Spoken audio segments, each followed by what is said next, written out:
Guys welcome back to the channel. ಮೊದಲನೇದಾಗಿ W ಅವರು ಒಂದು ಹೊಸ ಟ್ರೇಡ್ ಮಾರ್ಕ್ ನ ಫೈಲ್ ಮಾಡ್ಕೊಂಡಿದ್ದಾರೆ. PJ ಹೊಸ ಅಂತ, ಹೊಸ ಏನೋ ಗೊತ್ತಿಲ್ಲ, ಒಟ್ಟಿನಲ್ಲಿ PJ ಹೊಸ ಅಂತ ಒಂದು ಹೊಸ ಟ್ರೇಡ್ ಮಾರ್ಕ್ ನ ಫೈಲ್ ಮಾಡ್ಕೊಂಡಿದ್ದಾರೆ. ನನಗಂತೂ ಅರ್ಥ ಆಗ್ತಾ ಇಲ್ಲ ಇದು ಏನು ಅಂತ. I think super star name ಇರುತ್ತೆ ಅಂತ ಅನ್ಕೋತೀನಿ. ಯಾರ ನೇಮ್ ಆಗ್ಬಹುದು ಇನ್ನೂ ಕೂಡ ಕ್ಲಾರಿಟಿ ಸಿಗ್ತಾ ಇಲ್ಲ. ಒಟ್ಟಿನಲ್ಲಿ ಈ ಒಂದು ಟ್ರೇಡ್ ಮಾರ್ಕ್ ನ ಡಬ್ಲ್ಯೂ ಅವರು ಫೈಲ್ ಮಾಡ್ಕೊಂಡಿದ್ದಾರೆ. ನೆಕ್ಸ್ಟ್ ಅಪ್ಡೇಟ್ ಕಡೆ ಬರೋದಾದ್ರೆ ಇದಿರ್ತಕ್ಕಂಥದ್ದು ರಸಲ್ ಮೇನಿಯಾ 43 ಬಗ್ಗೆ. ನಿಮ್ಮೆಲ್ಲರಿಗೂ ಕೂಡ ಗೊತ್ತೇ ಇರಬಹುದು, Russell mania 43 is finally happening in Saudi Arabia and W ಅವರು ಕೂಡ ಇದನ್ನ ಅಫಿಷಿಯಲ್ ಆಗಿ ಕನ್ಫರ್ಮ್ ಮಾಡಿದ್ದಾರೆ. ಅಂಡ್ ಈಗ ಸೌದಿ ಅರೇಬಿಯಾದಲ್ಲಿ ರಸಲ್ ಮೇನಿಯಾ 43 ನ ಯಾವ ಪೋಸ್ಟರ್ ಮುಖಾಂತರ ಅಡ್ವರ್ಟೈಸ್ ಮಾಡಲಾಗ್ತಾ ಇದೆ ಗೊತ್ತಾ? ನೀವು ಇಲ್ಲಿ ನೋಡ್ತಾ ಇರಬಹುದು. ಈ ಒಂದು ಪೋಸ್ಟರ್ ಮುಖಾಂತರ ಸೌದಿ ಅರೇಬಿಯಾದಲ್ಲಿ ರಸಲ್ ಮೇನಿಯಾ 43 ನ ಅಡ್ವರ್ಟೈಸ್ ಮಾಡಲಾಗ್ತಾ ಇದೆ. ಅಂಡ್ ಈ ಒಂದು ಪೋಸ್ಟರ್ ಅಲ್ಲಿ ಕ್ಲಿಯರ್ ಆಗಿ ನಿಮಗೆ ರಾಕ್ ಹಾಗೆ ರೋಮನ್ ರೈನ್ಸ್ ಅವರು ನೋಡೋದಕ್ಕೆ ಸಿಗ್ತಾ ಇದ್ದಾರೆ. ಆಲ್ಮೋಸ್ಟ್ ಆಲ್ ಕನ್ಫರ್ಮ್ ಅಂತಾನೆ ಅನ್ಕೋತೀನಿ ಈ ಒಂದು ಮ್ಯಾಚ್ ನಮಗೆ ಆ ಒಂದು ರಸಲ್ ಮೇನಿಯಾದಲ್ಲಿ ನೋಡೋದಕ್ಕೆ ಸಿಗೋದು. ಬಟ್ ಇಷ್ಟು ಬೇಗ ನಾವು ಖುಷಿ ಪಟ್ಟು ಆಮೇಲೆ ಆ ಖುಷಿ ಎಲ್ಲದೂ ಕೂಡ ನೀರ್ಪಾಲಾಗೋದು ನನಗೆ ಇಷ್ಟ ಅಲ್ಲ. ಅದಕ್ಕೋಸ್ಕರ ಕಾಯ್ತಾ ಇದ್ದೀನಿ. ಇನ್ನು ಕೂಡ ಬಹಳಷ್ಟು ಟೈಮ್ ಇದೆ ಕಾಯೋದಕ್ಕೆ. ಇನ್ನು ರಸಲ್ ಮೇನಿಯಾ 42 ಮುಗಿಬೇಕು, ಅದಾದ್ಮೇಲೆ 43 ಬರಬೇಕು. ಏನೇ ಆಗಲಿ ಸೌದಿ ಅರೇಬಿಯಾದಲ್ಲಿ ಈ ಒಂದು ಪೋಸ್ಟರ್ ಮುಖಾಂತರ ರಸಲ್ ಮೇನಿಯಾ 43 ನ ಅಡ್ವರ್ಟೈಸ್ ಮಾಡ್ತಾ ಇದ್ದಾರೆ. ನೆಕ್ಸ್ಟ್ ಅಪ್ಡೇಟ್ ಕಡೆ ಬರೋದಾದ್ರೆ ಇದ್ದಿರ್ತಕ್ಕಂಥದ್ದು ನಮ್ಮ ಒಬಾಫೆಮಿ ಅವರ ಬಗ್ಗೆ. ನಿಮಗೆ ಗೊತ್ತಿರಬಹುದು, ರೀಸೆಂಟ್ ಆಗಿ NXT ಶೋ ಅಲ್ಲಿ ನಮ್ಮ ಒಬಾಫೆಮಿ ಅವರು ತನ್ನ ಚಾಂಪಿಯನ್ಶಿಪ್ ನ ಸೋತೋಗಿದ್ದಾರೆ. ಅಂಡ್ ನಮ್ಮ ರಿಕ್ಕಿ ಸ್ಟೈನ್ ಅವರು ಒಬಾಫೆಮಿ ಅವರ ಚಾಂಪಿಯನ್ಶಿಪ್ ರೈನ್ ನ ಎಂಡ್ ಮಾಡಿದ್ದಾರೆ. ಅಂಡ್ ಈಗ ಆದಷ್ಟು ಬೇಗ ಒಬಾಫೆಮಿ ಅವರು ನಮಗೆ ಮೈನ್ ರಾಸ್ಟರ್ ಅಲ್ಲಿ ನೋಡೋದಕ್ಕೆ ಸಿಗ್ತಾರೆ. ಅಂಡ್ ಇಂಟರ್ನೆಟ್ ಅಲ್ಲಿ ಈಗಾಗಲೇ ಫ್ಯಾನ್ಸ್ ಗಳು ಸ್ಪೆಕ್ಯುಲೇಟ್ ಮಾಡೋದಕ್ಕೆ ಶುರು ಮಾಡ್ಕೊಂಡಿದ್ದಾರೆ ಒಬಾಫೆಮಿ ಅವರ ಮೈನ್ ರಾಸ್ಟರ್ ಡೆಬ್ಯೂ ಯಾವ ರೀತಿ ಇರಬೇಕು ಅಂತ. ಲಿಟರಲಿ ನಿಮಗೆ ಗೊತ್ತಿರಬಹುದು, ಈಗ ಸ್ಯಾಮಿ ಝೈನ್ ಅವರ ಯುನೈಟೆಡ್ ಸ್ಟೇಟ್ ಚಾಂಪಿಯನ್ಶಿಪ್ ನ ಓಪನ್ ಚಾಲೆಂಜಸ್ ಗಳು ನಮಗೆ ಮಂಡೇ ನೈಟ್ ರಾ ಅಲ್ಲಿ ನೋಡೋದಕ್ಕೆ ಸಿಗ್ತಾ ಇದೆ. ಅಂಡ್ ಆ ಒಂದು ಓಪನ್ ಚಾಲೆಂಜ್ ನ ಅಕ್ಸೆಪ್ಟ್ ಮಾಡ್ಕೊಳ್ಳೋದಕ್ಕೆ ಒಬಾಫೆಮಿ ಅವರು ಬರಬಹುದು. ಅಂಡ್ ಒಬಾಫೆಮಿ ಅವರು ಬಂದು ಸ್ಯಾಮಿ ಝೈನ್ ಅವರನ್ನ ಸೋಲಿಸಿ ಸಡನ್ ಆಗಿ ಯುನೈಟೆಡ್ ಸ್ಟೇಟ್ ಚಾಂಪಿಯನ್ ಆಗಬಹುದು. ಸೊ ಈ ರೀತಿ ಡಬ್ಲ್ಯೂ ಅವರು ಏನಾದರೂ ಒಬಾಫೆಮಿ ಅವರ ಡೆಬ್ಯೂನ ಮೇನ್ ರಾಸ್ಟರ್ ಅಲ್ಲಿ ಮಾಡಿಸಿದ್ರೆ ನಿಜವಾಗ್ಲೂ ಅದ್ಭುತವಾಗಿರುತ್ತೆ ಅಂತ ಫ್ಯಾನ್ಸ್ ಗಳು ಸ್ಪೆಕ್ಯುಲೇಟ್ ಮಾಡ್ತಾ ಇದ್ದಾರೆ. ಲಿಟರಲಿ ಈ ರೀತಿ ಆದ್ರೆ ನನಗೂ ಕೂಡ ಖುಷಿ ಅನ್ಸುತ್ತೆ. ಯಾಕಂದ್ರೆ Sami Zayn as a United State champion honest ಆಗಿ ಹೇಳ್ತೀನಿ, ನನಗೆ ಯಾಕೋ ಲೈಕ್ ಆಗ್ತಾ ಇಲ್ಲ.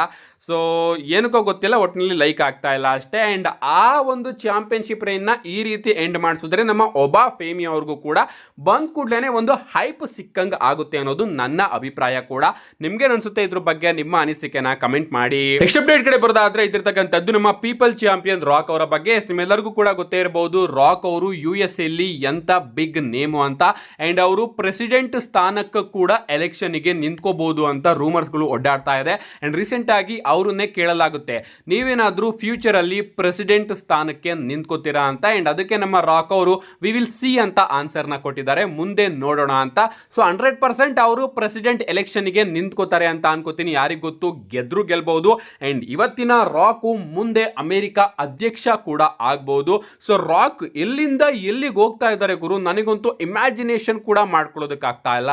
ನೆಕ್ಸ್ಟ್ ಅಪ್ಡೇಟ್ ಕಡೆ ಬರೋದಾದ್ರೆ ಇದ್ದಿರ್ತಕ್ಕಂಥದ್ದು ನಾಳೆಯ ಮಂಡೇ ನೈಟ್ ರಾ ಬಗ್ಗೆ. ಫೈನಲಿ ಒಂದು ಬಿಗ್ಗೆಸ್ಟ್ ಮಂಡೇ ನೈಟ್ ರಾ ನಾಳೆ ನಮಗೆ ನೋಡೋದಕ್ಕೆ ಸಿಗ್ತಾ ಇದೆ. ಪ್ರತಿ ಬಾರಿನೂ ಕೂಡ ಇದೇ ರೀತಿ ಅಂತ್ಯ ಗುರು ಅಂತ ನೀವೇನಾದ್ರೂ ಕೇಳಿದ್ರೆ ನಾಳೆ ಮಂಡೇ ನೈಟ್ ರಾ ನಿಜವಾಗ್ಲೂ ಕೂಡ ಬಿಗ್ಗೆಸ್ಟ್ ಆಗಿರುತ್ತೆ. ಯಾಕಂದ್ರೆ ಆ ರೀತಿಯ ವಿಚಾರಗಳು ನಮಗೆ ನಾಳೆ ಮಂಡೇ ನೈಟ್ ರಾ ಅಲ್ಲಿ ನೋಡೋದಕ್ಕೆ ಸಿಗುತ್ತೆ. ಮೊದಲನೇದಾಗಿ ನಾಳೆ ಮಂಡೇ ನೈಟ್ ರಾ ನಾಳೆ ಬೆಳಿಗ್ಗೆ ನಮಗೆ 4:00 ನೋಡೋದಕ್ಕೆ ಸಿಗುತ್ತೆ. ನಾನು ಇನ್ಸ್ಟಾಗ್ರಾಮ್ ಅಲ್ಲಿ ಒಂದು ಲಿಂಕ್ ನ ಪ್ರೊವೈಡ್ ಮಾಡಿದ್ದೀನಿ. ಆ ಒಂದು ಲಿಂಕ್ ಇಂದ ನೀವು ಫ್ರೀ ಆಗಿ ಡಬ್ಲ್ಯೂ ಎಲ್ಲಾ ಶೋಗಳನ್ನು ಕೂಡ ನೋಡಬಹುದು. ನಾಳೆ ಬೆಳಿಗ್ಗೆ 4:00 ಮಂಡೇ ನೈಟ್ ರಾ ಟೆಲಿಕಾಸ್ಟ್ ಆಗ್ತಾ ಇರುತ್ತೆ ಲೈವ್ ಆಗಿ. ಮೊದಲನೇದಾಗಿ ನಮಗೆ ಇಯೋಸ್ಕೈ ಹಾಗೆ ರಿಯಾ ರಿಪ್ಲಿ ಅವರು ನೋಡೋದಕ್ಕೆ ಸಿಗ್ತಾ ಇದ್ದಾರೆ. ಕಳೆದ ವಾರ ನಮ್ಮ ಆಸ್ಕಾ ಹಾಗೆ ಕೈರಿ ಸೇನ್ ಅವರು ಇಯೋಸ್ಕೈ ಹಾಗೆ ರಿಯಾ ರಿಪ್ಲಿ ಅವರ ಮೇಲೆ ಅಟ್ಯಾಕ್ ಮಾಡಿದ್ರಲ್ಲ, ಅದರ ರಿಯಾಕ್ಷನ್ ನ ಕೊಡೋದಕ್ಕೆ ಇಯೋಸ್ಕೈ ಹಾಗೆ ರಿಯಾ ರಿಪ್ಲಿ ಅವರು ನಾಳೆ ಮಂಡೇ ನೈಟ್ ರಾ ಅಲ್ಲಿ ಅಪಿಯರ್ ಆಗ್ತಾ ಇದ್ದಾರೆ. ಇಷ್ಟೇ ಅಲ್ಲ, ಬೇಲಿ ಹಾಗೆ ರೊಕೈಲ್ ಅವರ ನಡುವೆ ಕೂಡ ಒಂದು ಸಿಂಗಲ್ಸ್ ಮ್ಯಾಚ್ ನ ಡಬ್ಲ್ಯೂ ಅವರು ಅಫಿಷಿಯಲ್ ಆಗಿ ಕನ್ಫರ್ಮ್ ಮಾಡಿದ್ದಾರೆ. ಇಷ್ಟೇ ಅಲ್ಲ, ಇಂಟರ್ಕಾಂಟಿನೆಂಟಲ್ ಚಾಂಪಿಯನ್ಶಿಪ್ ಗೆ ಡೊಮಿನಿಕ್ ಮಿಸ್ಟೀರಿಯೋ ಹಾಗೆ ರೂಸೆವ್ ಅವರ ನಡುವೆ ಕೂಡ ಒಂದು ಸಿಂಗಲ್ಸ್ ಮ್ಯಾಚ್ ನಮಗೆ ನೋಡೋದಕ್ಕೆ ಸಿಗ್ತಾ ಇದೆ. ಈ ಒಂದು ಮ್ಯಾಚ್ ಅಲ್ಲಿ ಕಾದ್ ನೋಡಬೇಕು, ನಮ್ಮ ರೂಸೆವ್ ಏನಾದ್ರೂ ಡೊಮಿನಿಕ್ ಮಿಸ್ಟೀರಿಯೋ ಅವ್ರನ್ನ ಸೋಲಿಸಿ ಹೊಸ ಇಂಟರ್ಕಾಂಟಿನೆಂಟಲ್ ಚಾಂಪಿಯನ್ ಆಗ್ತಾರೋ ಇಲ್ವೋ ಅಂತ. And finally the Usos versus Bron Breakker ಹಾಗೆ ಬ್ರಾನ್ಸನ್ ರೀಡ್ ಅವರ ನಡುವೆ ಒಂದು ಟೊನಾರ್ಡೋ ಟ್ಯಾಗ್ ಟೀಮ್ ಮ್ಯಾಚ್ ನಮಗೆ ನೋಡೋದಕ್ಕೆ ಸಿಗ್ತಾ ಇದೆ. ಅಂಡ್ ಈ ಒಂದು ಮ್ಯಾಚ್ ನ ಡಬ್ಲ್ಯೂ ಅವರು ಮಂಡೇ ನೈಟ್ ರಾ ನ ಮೈನ್ ಇವೆಂಟ್ ಅಲ್ಲಿ ಇಡಬಹುದು. ಇಷ್ಟೇನಾ ಗುರು, ಇಷ್ಟರಲ್ಲಿ ಏನು ಬಿಗ್ಗೆಸ್ಟ್ ಆಗಿ ನಿಮ್ ಕಣ್ಣಿಗೆ ಕಾಣಿಸ್ತಾ ಇದೆ ಅಂತ ನೀವೇನಾದ್ರೂ ಹೇಳಿದ್ರೆ ಇಷ್ಟೇ ಅಲ್ಲ ಗೈಸ್, ನಾಳೆ ಮಂಡೇ ನೈಟ್ ರಾ ಅಲ್ಲಿ ವಿಷನ್ ಕೂಡ ಇರ್ತಾರೆ. ಅಂಡ್ ಇಷ್ಟಕ್ಕೆ ಅಂತ ನೀವೇನಾದ್ರೂ ಸುಮ್ಮನೆ ಆದ್ರೆ ನಾಳೆ ಮಂಡೇ ನೈಟ್ ರಾ ಅಲ್ಲಿ ನಮ್ಮ ಟ್ರೈಬಲ್ ಚೀಫ್ ರೋಮನ್ ರೈನ್ಸ್ ಅವರ ರಿಟರ್ನ್ ಕೂಡ ನಮಗೆ ನೋಡೋದಕ್ಕೆ ಸಿಗುತ್ತೆ. ನಮ್ಮ ನೆಕ್ಸ್ಟ್ ಅಂಡ್ ಫೈನಲ್ ಅಪ್ಡೇಟ್ ಕಡೆ ಬರೋದಾದ್ರೆ ಇದಿರ್ತಕ್ಕಂಥದ್ದು ಅದ್ರ ಬಗ್ಗೆನೇ ರೀಸೆಂಟ್ ಆಗಿ ನಾನೊಂದು ವಿಡಿಯೋದಲ್ಲಿ ತಿಳಿಸಿದ್ದೆ. ರೋಮನ್ ರೈನ್ಸ್ ಅವರು ತನ್ನ ಸ್ಟ್ರೀಟ್ ಫೈಟರ್ ಮೂವಿಯ ಶೂಟಿಂಗ್ ನ ಕಂಪ್ಲೀಟ್ ಆಗಿ ರ್ಯಾಪ್ ಅಪ್ ಮಾಡಿದ್ದಾರೆ, ಮುಗಿಸಿದ್ದಾರೆ. ಅಂಡ್ ಅವರು ಆದಷ್ಟು ಬೇಗ ಮಂಡೇ ನೈಟ್ ರಾಗೆ ರಿಟರ್ನ್ ಆಗಬಹುದು ಅಂತ. ಅಂಡ್ ನಾಳೆ ಮಂಡೇ ನೈಟ್ ರಾ ಅಲ್ಲಿ ದ ಊಸೋಸ್ ವರ್ಸಸ್ ಬ್ರಾನ್ ಬ್ರೇಕರ್ ಆಗಿ ಬ್ರಾನ್ಸನ್ ರೀಡ್ ಅವರ ಟೊನಾಡೋ ಟ್ಯಾಗ್ ಟೀಮ್ ಮ್ಯಾಚ್ ನಮಗೆ ನೋಡೋದಕ್ಕೆ ಸಿಗ್ತಾ ಇರೋದ್ರಿಂದ ಈ ಒಂದು ಮ್ಯಾಚ್ ನ ಎಂಡಿಂಗ್ ಅಲ್ಲಿ ನಮ್ಮ ಟ್ರೈಬಲ್ ಚೀಫ್ ರೋಮನ್ ರೈನ್ಸ್ ಅವರ ರಿಟರ್ನ್ ನಮಗೆ ನೋಡೋದಕ್ಕೆ ಸಿಗಬಹುದು. ಅಂಡ್ ಅವರು ಬಂದು ಕ್ರೌನ್ ಜ್ಯುವೆಲ್ಗೆ ತನ್ನ ಫ್ಯೂಡ್ ನ ಕಂಟಿನ್ಯೂ ಮಾಡಬಹುದು ಅಗೇನ್ಸ್ಟ್ ಬ್ರಾನ್ ಬ್ರೇಕರ್ ಅಂತ ಅನ್ನಿಸ್ತಾ ಇದೆ. ಅಥವಾ ಒಂದು ಟ್ಯಾಗ್ ಟೀಮ್ ಮ್ಯಾಚ್ ಅಥವಾ ಮಲ್ಟಿ ಪರ್ಸನ್ ಮ್ಯಾಚ್ ಅಲ್ಲೂ ಕೂಡ ರೋಮನ್ ರೈನ್ಸ್ ಅವರು ಇನ್ವಾಲ್ವ್ ಆಗಬಹುದು. ಏನೇ ಆಗಲಿ ನಾಳೆ ರೋಮನ್ ರೈನ್ಸ್ ಅವರು ರಿಟರ್ನ್ ಆಗೋ ಚಾನ್ಸಸ್ ಜಾಸ್ತಿ ಕಾಣಿಸ್ತಾ ಇದೆ. ಈ ಒಂದು ವಿಚಾರಕ್ಕೆ ನಾಳೆ ಮಂಡೇ ನೈಟ್ ರಾನ ಯಾರು ಕೂಡ ಮಿಸ್ ಮಾಡ್ಕೋಬೇಡಿ. ಮಿಸ್ ಮಾಡ್ಕೊಂಡ್ರು ಕೂಡ ನನ್ನ ಚಾನಲ್ ಅಲ್ಲಿ ಆದಷ್ಟು ಬೇಗ ವಿಡಿಯೋನ ಅಪ್ಲೋಡ್ ಮಾಡ್ತೀನಿ ಅಂತ ಹೇಳ್ತಾ see you guys in my next video.